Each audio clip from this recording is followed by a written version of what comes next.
count by how many drops you do and how, how well, and she and her partner trolled exactly the same. So it was just like watching twin people just trolling exactly identical. the same, And so I go to a lot of her competitions and things locally, and we go to Notre Dame for the national one. If you win the national, then you go to the world, And so we go that, but then my husband, it's not her real grandpa, but she says, "Grandpa, do you want to go?" Because, I always go by myself. I just tag along with them. And so he says, "Well, how could I recuse Sharon, Sarah?" So we both went. So we went it was in Marseille, France, So then afterwards we got to go to Paris and go up the Eiffel Tower. So, Wow. But when she won that, it's like, oh, your heart just kind of pops out, because you're so proud, and the American flag, and it's just like the Olympics, they're all dressed the same in those suits, sweatsuits, and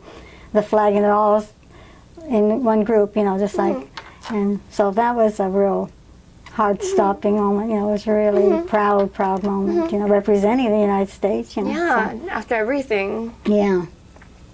So would you consider that like your happiest moment in your life? Oh yeah, we were, yeah, that was really happy, yeah. Do you think at what point in your life were you the most happiest?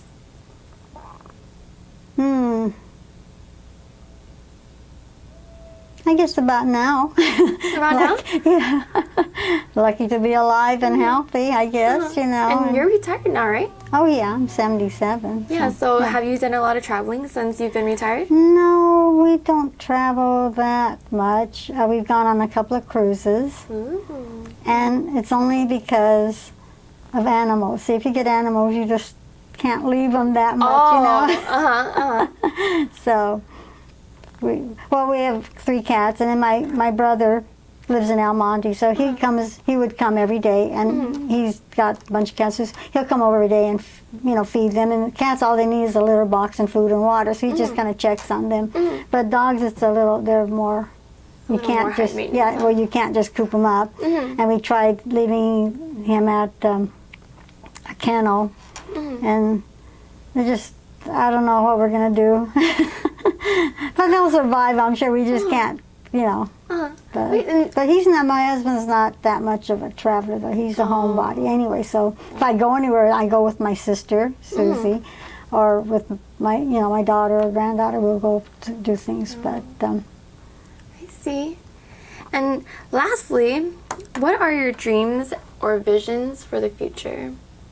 For yourself and maybe even for your kids or the Japanese community. Oh, I don't know. Never think about that. I just live day to day. At this age, I guess. Well, is there anything you'd hope for the Japanese community to continue, or what would you like to see of this place? Because I know that you've been connected to the Japanese community for a really long time. They've done a great job. This is when they redid this. This is really nice, and I'm happy they were able to. And it's nice to see the center keep on, because it's important, And I'm glad to see all my dad's plants are still, most of them. I noticed back there's a few they had to replant, looks like, because it's those tall things that are around the whole parking lot. He was 77 when he was his age I am now, and he planted 77 of those trees around the edge. But back there I noticed they replaced some, must have died or something.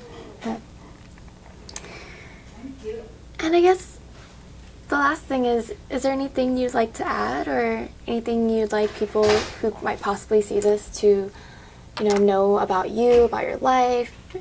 I think we've covered everything. Is there any knowledge you'd like to share, or words of wisdom for, kids or anything like that? No. Okay.